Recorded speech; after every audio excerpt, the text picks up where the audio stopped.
Good afternoon and welcome. I'm Stephanie Freed, and this is From the Wings.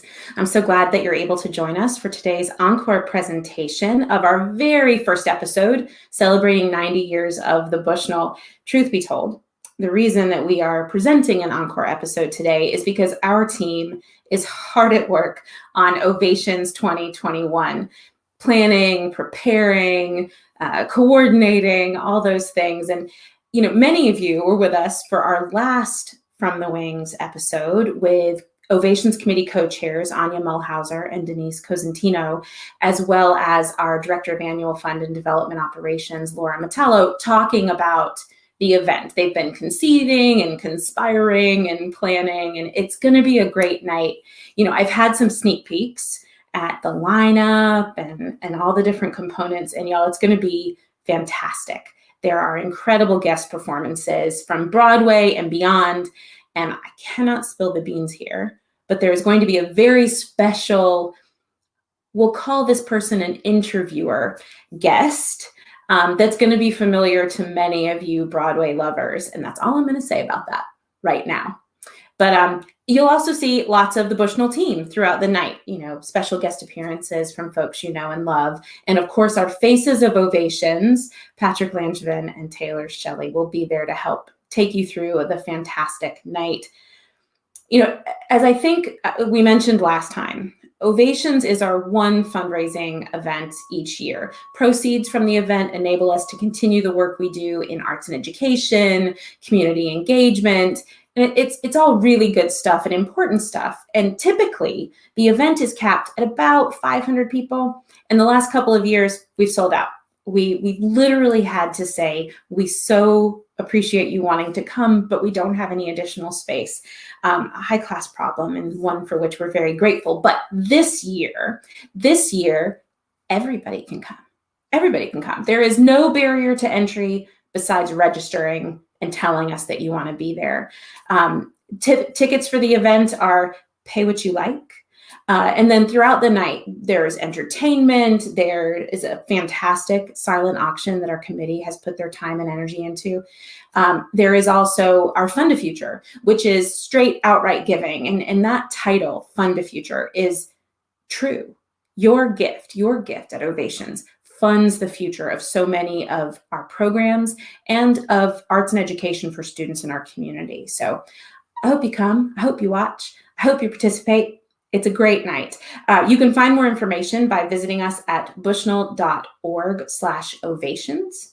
And again, the event is Saturday, March 6th, and I really, really hope to see you there. I'll be watching, maybe in sequins and a pair of slippers at home. We'll see. So now, before we begin today's encore episode, I'd like to recognize Webster Bank, our official presenter of the From the Wings series. We are so grateful to Webster Bank for their loyal and generous support today and always. So thank you, Webster Bank. And we are especially grateful both for that continued commitment of Webster Bank, as well as our intermission partners. On your screen now are many of our current corporate and foundation supporters, and it's thanks to their generosity and the support of our individual donors that we're able to continue our work to bring the very best in arts education and the performing arts, both virtually and when the time is right and it is safe to do so, back to our stages and in classrooms throughout our community. So, without further ado, let's revisit 90 years of Bushnell history with our resident historian, Ellen Nattila. And for me, until next time, take good care. Good afternoon, everyone, and welcome to From the Wings. My name is Stephanie Freed, and I'm so glad you're able to join us for this very first episode of our new digital series. In these complicated times, we at the Bushnell are missing our donors, subscribers, patrons, and friends so very much. We miss sitting with you in the Mortensen Hall for a Broadway show, or listening to the Hartford Symphony Orchestra in the Belding, or enjoying a conversation with the Connecticut Forum. But while we're taking this time apart, we could be an opportunity to take you behind the scenes, talk to you about some of the things we have going on now, in the future, and even reminisce a bit about the past. Every 2 weeks, we're going to explore a different part of the Bushnell story, We're going to give you an insider's look at Broadway, both in New York City and what's to come here in Hartford. We'll talk more about our arts and education programs and how they're responding to this new world we're all living in. We're also going to be able to take a look at the plans we have for bringing you back into the building and what that's going to look like for you when the time is right and safe for us to do that. But before we get started with today's episode, I'd like to just take a moment to remember Oz Griebel. We received the news of Oz's passing a couple of days ago. Oz was so many things to so many people. He was an indefatigable champion of Hartford and of Connecticut. He was a father, a mentor, a friend, and he did all of this with an unwavering kindness. He was chairman of the Bushnell's Board of Trustees from 2005 until 2009. And I know I speak for the entire Bushnell when I say how very much we already miss him, and that our thoughts and our prayers, our love and our condolences are with his family. But for today we are going to celebrate the Bushnell's history, a history which Oz played a very important role in. As you may know, the 1920 season was the 90th anniversary season for the Bushnell, and we've been celebrating all season long. And helping us in that celebration is our season sponsor, longtime friend, and longtime sponsor as well, Bank of America. We could not be more grateful for their support, so thank you very much, Bank of America. To set the stage for today's discussion, let's look back at these first 90 years of magic, moments, and memories at the Bushnell.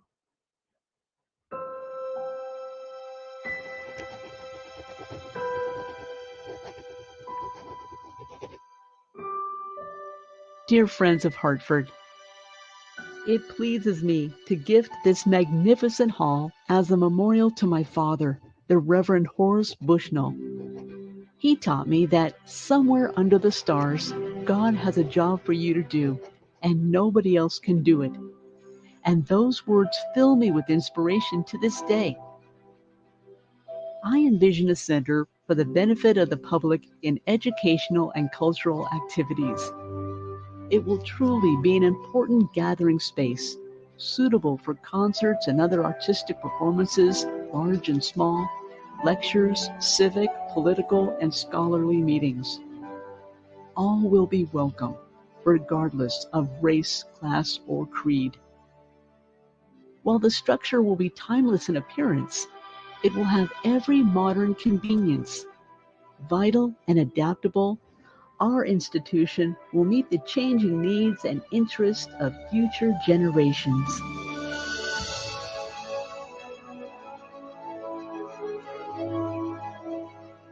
I foresee a melding of the arts and education to serve as a beacon, touching the lives of everyone in our community. In this new Bushnell Memorial Hall, the arts will come to life on a grand scale, elevating the spirit of our community for decades to come.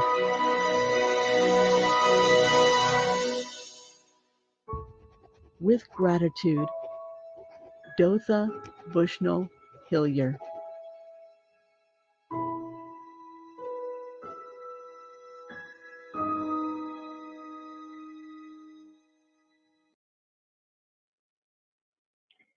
I always get a little misty when I watch that video. What an incredible first 90 years, and what a gift Dotha Bushnell Hillier gave to the city of Hartford. For our conversation today, I am delighted to have with me my friend and colleague, Ellen Nattila.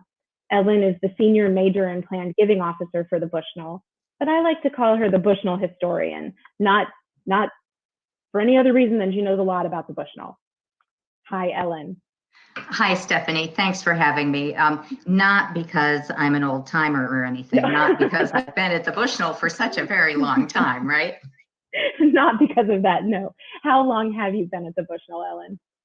30 years. I came in 1990, which was our 60th anniversary year. So long time. Yeah, for sure. And in those 30 years, am I correct in saying you spent the entirety of that in fundraising, working on projects like raising the funds we needed to build the Building Theater, for instance. You are absolutely correct. I was part of the team for that campaign. And when I first came in 1990, we were embarking on our, at that time, what was our largest campaign prior to the Building campaign. And that was a fundraising drive for about $25 million for both capital projects, some deeply needed capital projects at the time, and programs. Probably the most notably of which was what we now know as our education programs today. That campaign provided the funding to enable for the planning and the visioning for what is now our Partners program, which enters its 28th year this season.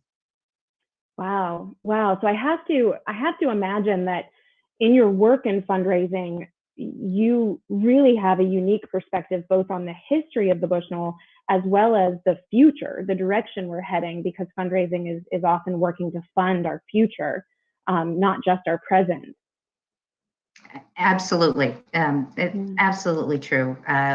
And, thinking back to that very beginning, I have to say, I have thought a lot about our founder, Dotha Bushnell Hilliard, this spring. Yeah. She wrote our Act of Incorporation. We were chartered in 1919. And as everyone just heard sort of so beautifully in the video that was created by our colleagues on the Bushnell team, she laid out a vision for us. But she was thinking about that at a time when the world was experiencing the Spanish flu. Right. And I really hadn't thought about that. I hadn't considered that until this spring, that she was in a period very much like the one we are now, where we cannot gather together in large groups safely. And I can only imagine that she was yearning, as we are, for the time to when she would be on the other side of the pandemic and she could see this dream that she was in the process of creating become a reality. For sure. And understanding, going back to what you were saying about the pandemic, understanding the value, the desire, our human need to be together, to share experiences, to share things. That must have been a really powerful time, and such a visionary person. Absolutely. Yeah. So she chartered the organization in 1919, a year after the Spanish flu pandemic. Then what happened? Then, it was really the time for planning, for what would this dream look like? And Dotha had dreamed of creating a memorial to her father, the Reverend Horace Bushnell, who was a 19th century Congregationalist minister, and he was also a thought leader for his time.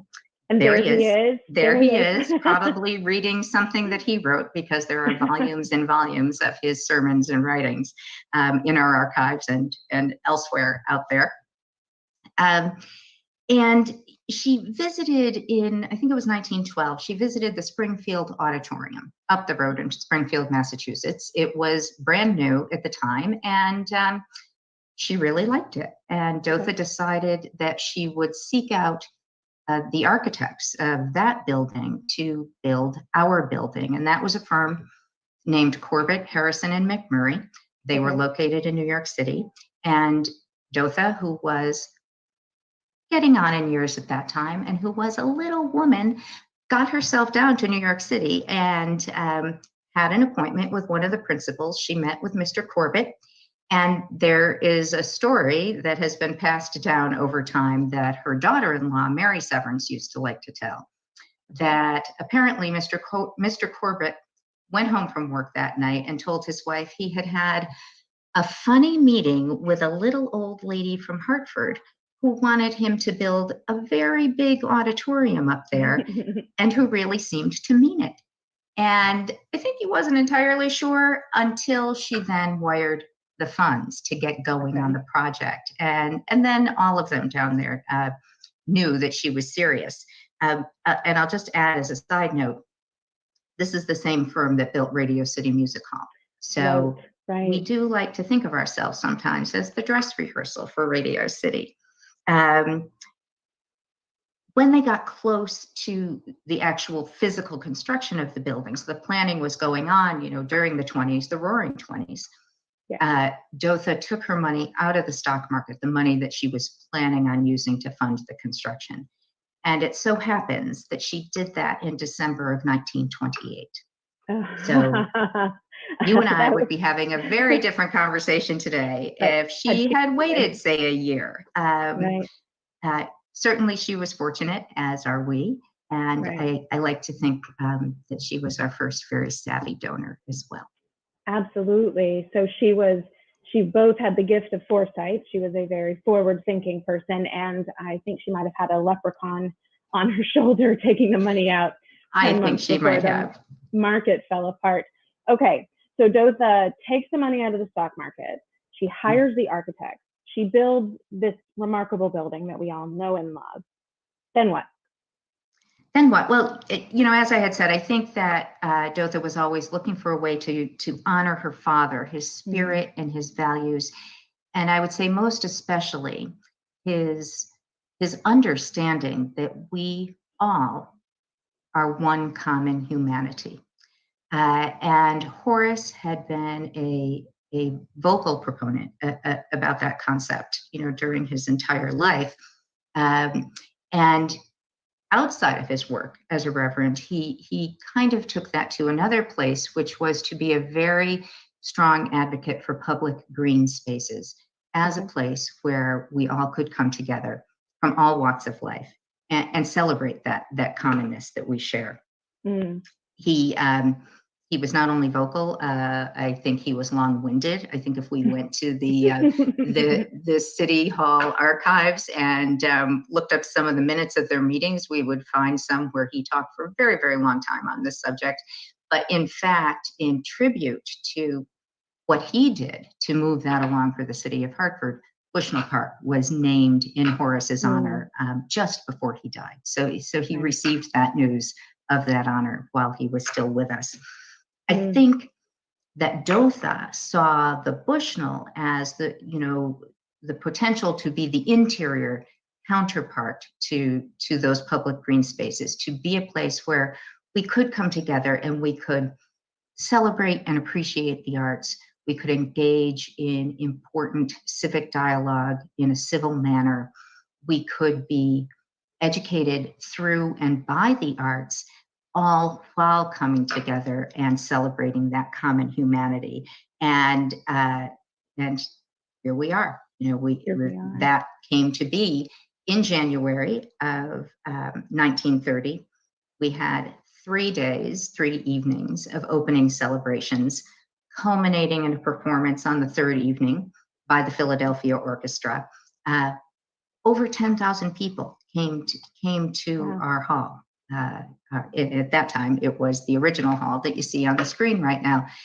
On those 3 days, there were 3 days worth of coverage, front page coverage, as you can see on the screen, in the Hartford Times and the Current. So it was big news, and it was certainly the manifestation of a dream and a wonderful gift to the city of Hartford and the broader Connecticut community. Oh, look at those people in their very finest. Look at them. Look at them. And we know that many of them walked. They walked from Asylum Hill. They walked from the neighborhoods around the Bushnell to be there for those very exciting opening events. I loved a couple of years ago, we as a staff recreated that photo on the front steps of the Bushnell. And it was so fun to imagine just the energy of that night, of that opening night. I think a lot about that when we had, for instance, when Michelle Obama was at the Bushnell and the entire building was energized and animated, hosting everyone that was here for that, or the opening night, or the whole 3 weeks Hamilton was here. Every night kind of felt that way. There's an energy, it's palpable. I agree. And that is that piece of us being a community convener, bringing folks together that's really central to who we are. It is. It you is. It absolutely. It is. It is why we're here. Um, and that starts with Dotha, and it comes from that mission and vision that she gave to us in our incorporating documents, which distilled down, and again, as was shared so beautifully in the video, charges us to be a center for the benefit of the public. Right. And Dotha herself, of course, was influenced by her dad and his life. And one of the things that she did do in her architecture was make sure that we could be inspired by him too. So when you come to the Bushnell, and even though we cannot all be there together inside these days, there's no reason you can't go take a walk around the Bushnell and Bushnell Park. You'll see some of Horace's quotes etched into our building. And I think the one that sort of ties most seamlessly with what Dotha was getting to in the mission she gave us is one that talks about lifting the spirit. It is this notion of having great works, great inspiration in hand that elevate our spirit. And that is what the arts can do for us. Absolutely. And I know those words, elevate the spirit, are a core piece of how we think about everything we do. Does this project, does this initiative, does this piece of work elevate the spirit of our community? So it's really a guiding principle, I think, for us. So we've been through some amazing times. We've also been through some really challenging times with that same community. And, again, where we are today, one can't help but kind of reflect on the past. And, the Bushnell's been here through the Depression, through World War II, Vietnam and Korea, the Civil Rights era, the diminishing of our urban centers in the 70s and 80s. We opened our Belding Theater just months after the September 11th attacks. The 2008 economic crisis. So many difficult times, where the Bushnell was a place for our community to come together. And are there some specific examples of that you can think of? There sure are, and there are many that relate to all the things that you just kind of touched on, but two that stand out for me in our history are these. The first is around the story of Marian Anderson, the great singer, the great contralto. In 1939, as many people are probably aware, she was denied the right to sing at Constitution Hall by the Daughters of the American Revolution. And at that time, people may think of the fact that later that year, she sang on the steps of the Lincoln Memorial at the invitation of Eleanor Roosevelt. But what wouldn't have been so well known at the time is that our first managing director, who you see pictured here, Bill Mortensen, he led us for almost 40 years. He reached out to her. He wrote her a letter, and he invited her to perform at the Bushnell anytime she wanted to. It was an open invitation of welcome to come. And she did perform at the Bushnell many times. And I love the fact that he did that. Not only that he thought it was the right thing to do, but that he acted on it, that he extended that invitation and was proactive. Another story that comes to mind in our history, in which Bill Mortensen also played a role again, was when Dr. Martin Luther King was assassinated in 1968.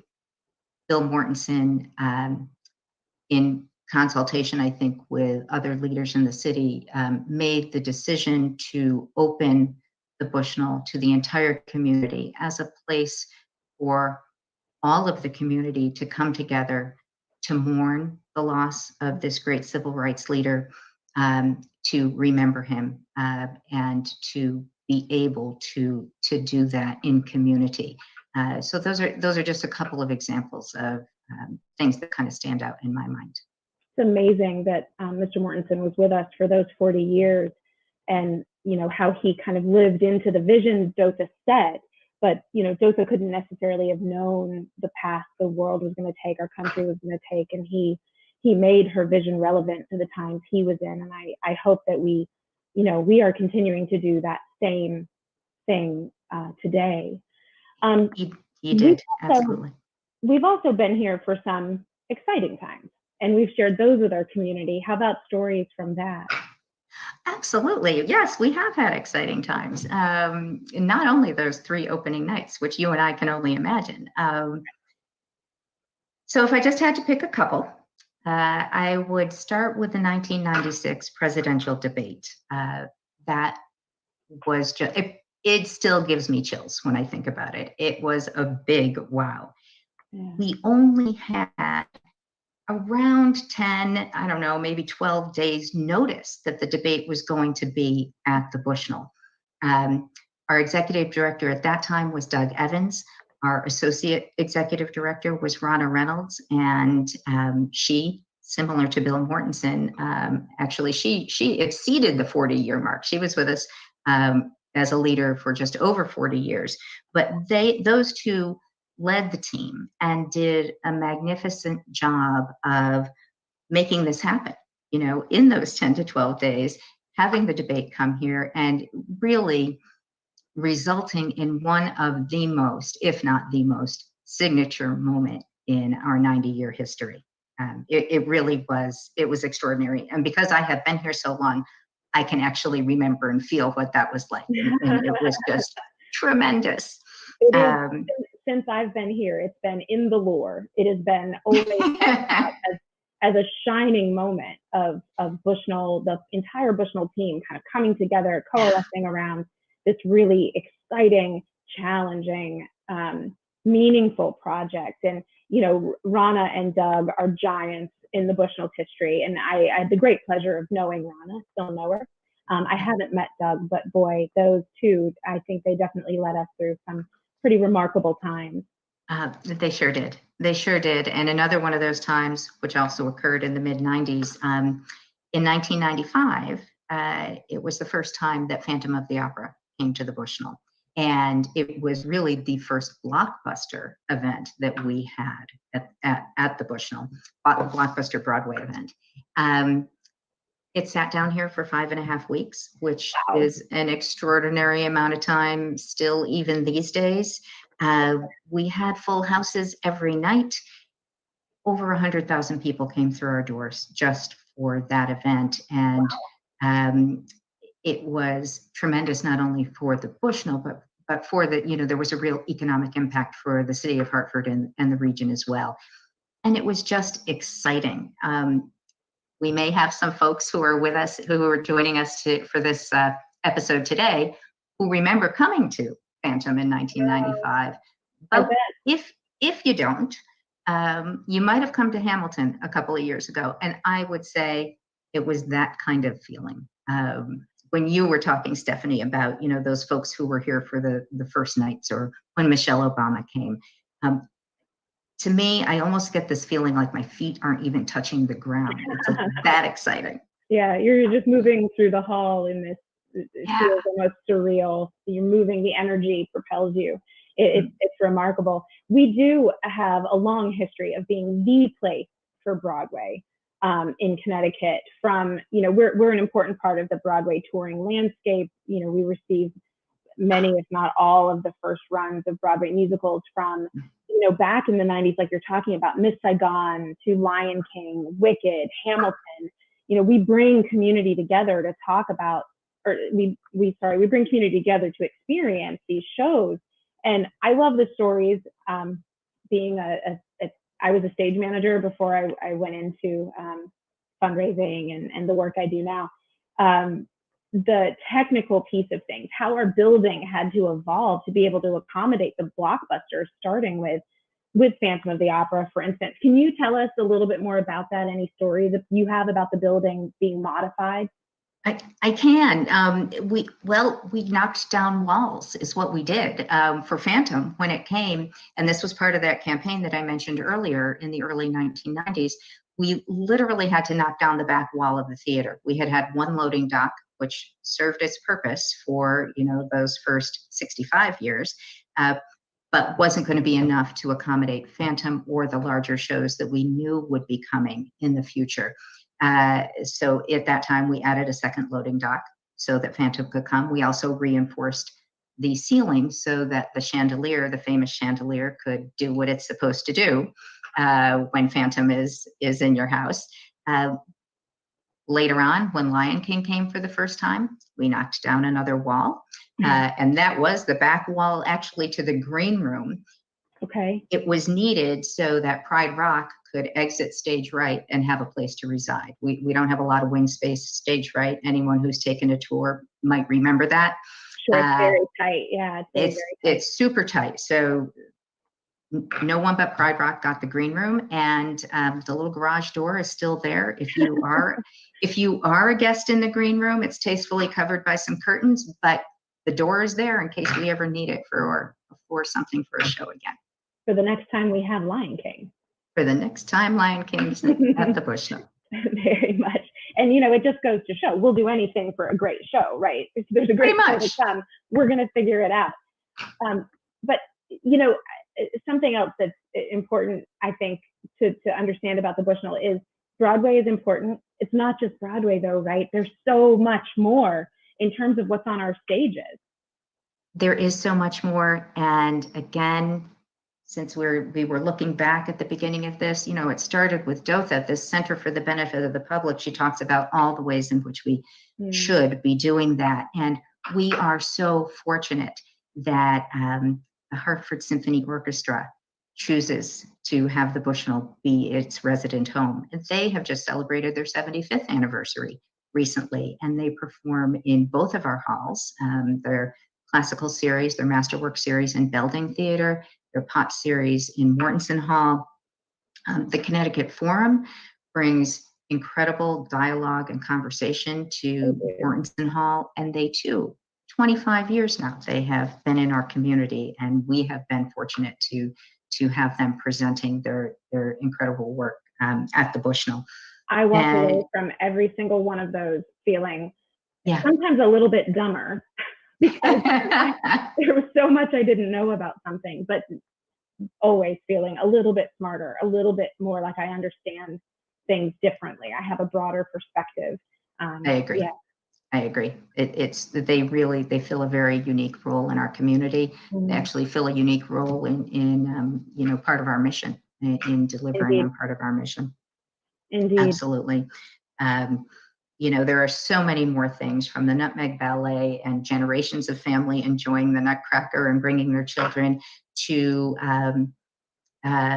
more local events like dance recitals, which are a tradition at the Bushnell from early on, you know, all the way up until this decade. And I just can't even imagine being 6 years old and having Mortensen Hall be your first stage for a performance. Right. You know, I know you.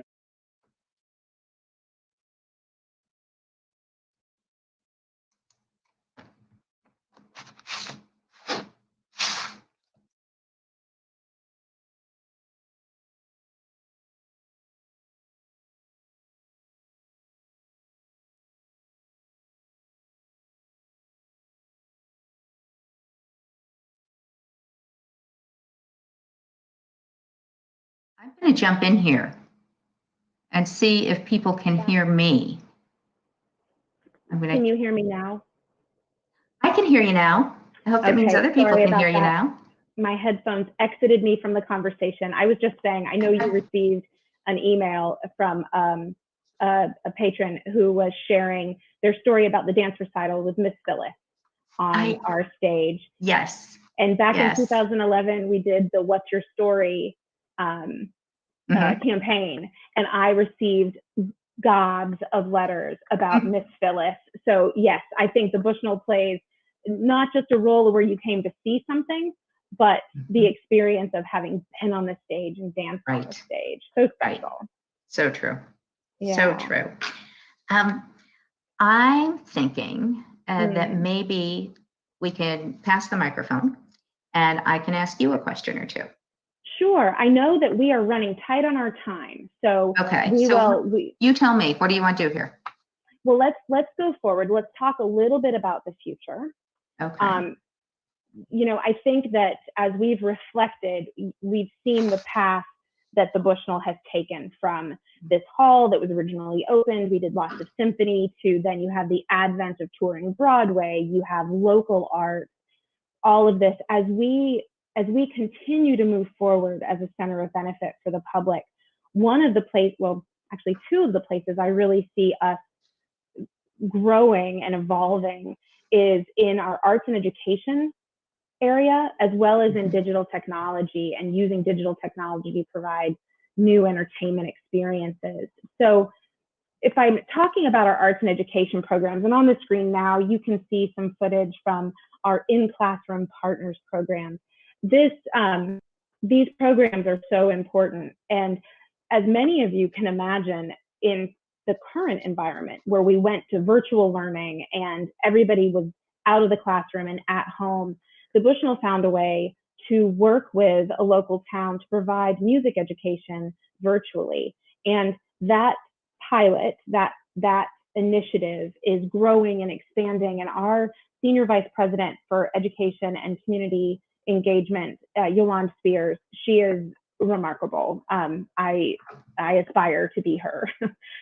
She's terrific. She and her team are working together with schools and towns across our state to figure out how best we can meet their needs in the classroom. The arts are not just for art's sake. The arts as a means to bridge the education gap, to focus on core curriculum. How do we do that in new and innovative ways that respond to where our state is today, our country is today? So there will be a future From the Wings episode, probably maybe like our fourth or fifth one, where we'll spend some time with Yolande talking about that. Excellent. Yeah, and then as far as what's to come with entertainment, if we take a minute and talk about Broadway before I talk about our digital technologies and the ways we're looking to enhance and expand entertainment options and opportunities there. When we talk about Broadway for just a minute, I keep hearing and reading things where it says, Broadway's dark, Broadway's dark. Broadway's not dark. Those ghost lights are burning on every stage in New York, just like the ghost lights burn on our stage here in Hartford, our two stages. There is so much creative work that is continuing to happen. If you're connected with us, those of you listening, and Ellen, I know you are because I see you. If you're connected with us on our Facebook and Instagram platforms, you'll see some of that creative output that's happening now. And I hope you are connected, because while we can't be together, we can continue to share those arts experiences in these virtual ways. We also have our e-club, which again, if you're not on our e-club yet, I encourage you to sign up. You can find it at bushnell.org/e-club. We promise not to email you a ton, but every Friday we do something called Curtain Call, and it's a digital arts roundup. It gives you things to check out, things to look at over the weekend. If there is a streaming opportunity for something, we'll share that with you. And we'll also give you updates about what we're working on at the Bushnell. So I do hope that you'll take advantage of some of that creativity that's out there right now. That is terrific. I would just add, and I know that's your area, Stephanie, that pulls that together. I think there's a lot of great content that you provide. There is, and I'll say thank you on behalf of the team. I have nothing to do with it, but those that do it do a phenomenal job. So thanks, Ellen. And so let's talk a little bit about digital technology. The Bushnell, we've always been committed to remaining at the front of the curve of doing the newest thing as soon as we can. And our president and CEO, David Fay, is particularly committed to the use of digital technology to create arts experiences. So, for instance, from on stages, American in Paris, Anastasia used projection. In our lobby, which you can see now, I hope so many of you had the chance to see this during Anastasia, but this is called digital mapping, and creating projection on surfaces where those surfaces actually become part of the projection. but imagine that expanded. Imagine that where you're moving through the building, experiencing pieces of the building moving and shifting and telling a story, that the building is no longer inanimate. It's actually an animated experience. There's a lot that's being worked on there, and there will be a From the Wings about that. So tune in. Glad to hear it. Yes, right. I think there's going to be a From the Wings about so many things. But we continue every day to be inspired by our founder and by our namesake. They were visionary, they were thoughtful, they were community minded. And I know I personally, but all of us, I think, are inspired by the two of them. So, go ahead. I was just going to say, I absolutely agree with you. And we've talked a lot, because this was today's topic, about our history and Dotha and her vision. And I know that you and I, speaking on behalf of the entire organization, also are so grateful for our community today. It is our patrons and our donors who have sustained us through all these decades, who are so meaningful, and more meaningful than ever right now, while we are all going through this particularly difficult time. And we just could not be more thankful for that community. Absolutely. And I know that you, like me, are so ready to be back in the building. Yes, please. And, to let everyone out there know, we are working hard now to create the plans and the protocols that we're going to need to bring you back in safely when we are allowed to open again. And like I mentioned at the very beginning, there'll be a From the Wings about that, that we'll be able to share with you what that's going to look like when the time is right, when it's safe to do so. So Ellen, it looks like our time is up. We're actually a little bit over, but I wanted to thank you so much for joining me today and for sharing your thoughts on the Bushnell's remarkable history. So thank you for being with us. Thanks so much for having me. It was a pleasure. And thanks to all who joined us today. Absolutely. I also want to take this opportunity to once again thank our season sponsor, Bank of America. And to learn more about the Bushnell's first 90 years, follow us on Facebook and Instagram, where you can watch our series of 90 by 90 videos. These 90-second videos each feature a person or a group or a time that's pivotal to the Bushnell's history. And you can also check out the portrait series that we'll begin sharing on also Facebook and Instagram, which looks at individuals throughout our history that have played pivotal roles in making the Bushnell who we are today. And thank you for joining us. In these challenging times, our friends, donors, patrons, and subscribers are truly the lifeblood and foundation of the Bushnell. Your support through giving, subscription, ticket buying, that sustains us and ensures that we'll be here when the time is right to bring you back. So if you'd like to make a gift to continue this work today, visit us at bushnell.org/donate now. I hope you'll join us for our next conversation about Broadway, what's to come in New York City, and what's to come here at the Bushnell, with Vice President of Programs, Rick Waldman. Again, thanks for joining us, and I look forward to seeing you at the Bushnell again soon. Take care.